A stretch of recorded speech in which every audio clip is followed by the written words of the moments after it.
Nicolas Sarkozy exclut toute intervention des 900 soldats français déployés dans le pays pour contraindre le sortant Laurent Gbagbo à céder la place à Alassane Ouattara, reconnu par la communauté internationale.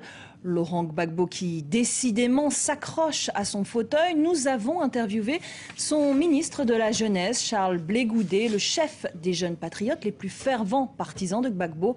Écoutez cet entretien exclusif dans son intégralité. Alors avec moi sur l'antenne de France 24, Charles Blé Goudet. Bonjour, merci d'avoir accepté notre invitation. La crise ivoirienne est toujours dans l'impasse, c'est ce qu'affirme aujourd'hui Goodluck Jonathan, le président de la CEDEAO, qui s'est donc entretenu avec les médiateurs présents à Abidjan hier. Cette deuxième médiation n'a donc rien donné, vous pouvez me le confirmer? Oh, écoutez, madame, monsieur Goodluck Jonathan l'a dit avec le Premier ministre kenyan et il continue les négociations. Il a dit hier, en substance, et je cite, les discussions continuent. On ne peut donc pas dire que les discussions n'ont rien donné, d'autant plus qu'elles continuent. Donc je voudrais donc vous dire que pour ma part, dès l'instant où les discussions continuent, il faut éviter de verser dans la précipitation et tout de suite tirer des conclusions hâtives. Nous attendons de voir jusqu'où ces discussions iront.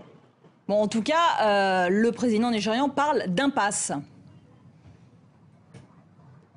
Oui, mais c'est une situation de crise. Une crise comme celle-là, post-crise, ne se règle pas en 2-3 jours ou en quelques 2-3 heures de négociations.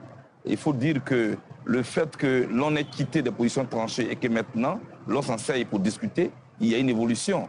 Donc il faut éviter tout de suite des conclusions hâtives. En tout cas, le camp de Ouattara est assez clair, formel. Pour lui, les discussions sont terminées. Mais M. Ouattara n'a jamais appelé à des discussions. M. Ouattara est quelqu'un qui a toujours dit qu'il faut la force. Il a toujours dit qu'il faut la force militaire. De 2000 jusqu'au moment où je vous parle, il est resté constant. Et le dialogue n'est pas son fort. Les règles de l'art ne sont pas son fort. La constitution n'est pas son fort. Il a toujours dit qu'il faut la force. Donc il n'a pas changé du tout. Alors malheureusement, ce qu'il dit n'a rien à voir avec la réalité. Justement, parlons un peu de la force. Est-ce que vous redoutez maintenant qu'une force d'intervention de la CEDEAO se mette en place pour déloger Laurent Gbagbo par la force ? On ne peut pas déloger quelqu'un qui a remporté des élections. On ne peut pas déloger quelqu'un qui est là en fonction de la Constitution. Je voudrais dire que ce n'est pas que nous redoutons une force militaire, mais nous pensons que quand on finit de faire la guerre, on finit toujours par discuter. Autant discuter dès maintenant, au lieu de mettre des vies en danger, au lieu de tuer des gens et puis après venir s'asseoir pour discuter. Donc ceux qui prennent la force militaire, et je pense qu'ils font faux bond et ils doivent comprendre que l'Afrique a perdu trop de ses fils et qu'aujourd'hui, il faut tourner la page militaire. Nous ne redoutons rien du tout, mais nous pensons qu'il faut le dialogue. Cela dit, Alassane Ouattara est le président reconnu par l'ensemble de la communauté internationale. La communauté internationale qui reconnaît un président élu. C'est le peuple de Côte d'Ivoire qui élit son président. Ce n'est pas la communauté internationale qui a reconnu M. Nicolas Sarkozy comme président des Français. Ce sont les Français qui l'ont élu et c'est la Cour constitutionnelle française qui l'a confirmé comme président. Ce n'est pas l'ONU qui a élu M. Sarkozy. Donc je pense qu'il faut respecter les lois africaines, il faut respecter les pays africains.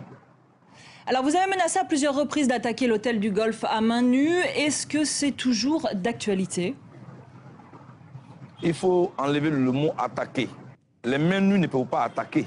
J'ai dit que nous ne pouvons pas accepter que M. Ouattara et son équipe, avec à la tête le rebelle Guillaume Soro, puissent être dans la capitale abidjanaise et concocter des plans militaires avec le soutien de l'ONU et venir attaquer les Ivoiriens. Menacer que d'un moment à l'autre, ils viendront attaquer les Ivoiriens avec des militaires. Cela est inacceptable. C'est pourquoi je dis que si l'ONU ne le fait pas, les mains nues, nous irons dire de quitter cet hôtel-là. Depuis quelques jours, des voix se sont élevées et la sagesse a gagné tout le monde. Tout le monde parle aujourd'hui de négociations. Tout le monde parle aujourd'hui des voies de dialogue. Alors moi, je continue mes mobilisations. Je les reprends dès cet après-midi. Et jusque-là, je mobilise et j'ai le regard vers le Golf Hotel. Alors pour sortir de l'impasse, vous réclamez notamment la mise en place d'un comité d'évaluation internationale. Mais les résultats du scrutin présidentiel, encore une fois, ont été certifiés par les Nations Unies. C'est Ouattara qui est donné gagnant. Que peut-on apporter? Que peut apporter de plus une commission d'évaluation? Qu'est-ce qu'elle pourra apporter de plus, cette commission? Madame, écoutez, nous sommes dans un pays qu'il y a ces institutions qui sont en place et qui sont régies par des lois. On n'est pas allé hors délai annoncer des résultats dans un hôtel qui se trouve être le QG de M. Ouattara. On ne peut pas déclarer M. Gbagbo avoir 0 voix dans plusieurs bureaux de vote où il est censé avoir des représentants. Écoutez, c'est quand même aberrant. Alors, tout au moins, au lieu de nous jeter dans la précipitation, que l'on accepte de regarder, de dépouiller le dossier ivoirien et savoir ce qui s'est passé réellement.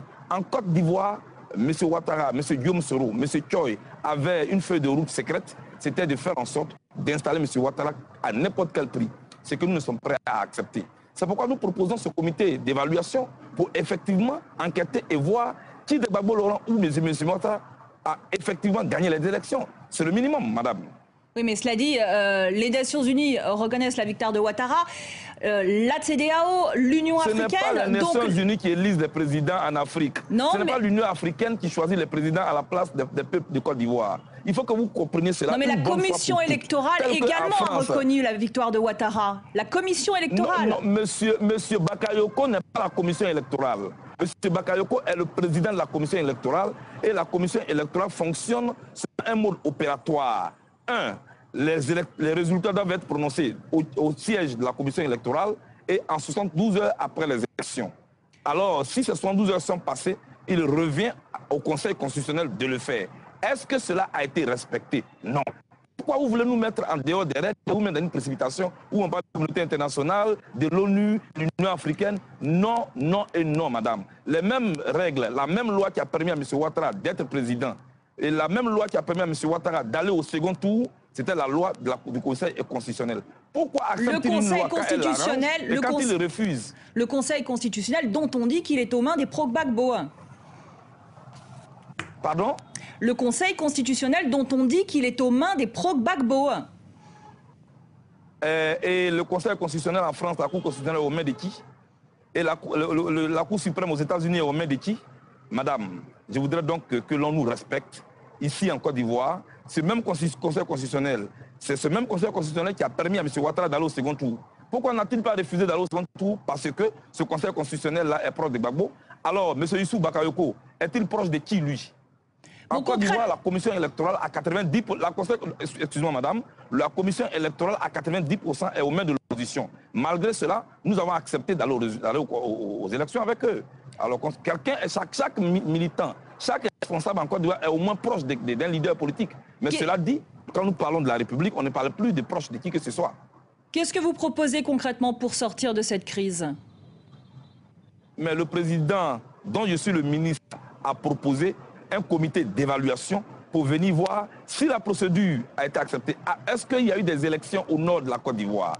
Quand les responsables qui sont censés représenter le candidat Gbagbo dans les bureaux de vote ont été chassés par les hommes en armes de Guillaume Soro, quand les femmes ont été violées dans les bureaux de vote, je pense, madame, que tout de suite, l'on doit ouvrir les yeux pour comprendre que c'était de la voyousie politique que personne ne peut accepter. On ne peut pas accepter des résultats qui ont été prononcés dans le QG d'un adversaire politique. Cela est impensable et surtout que cela était hors délai. En clair, il faut accepter de mettre en place un comité d'évaluation, écouter, investiguer et à partir de là, tirer des conclusions.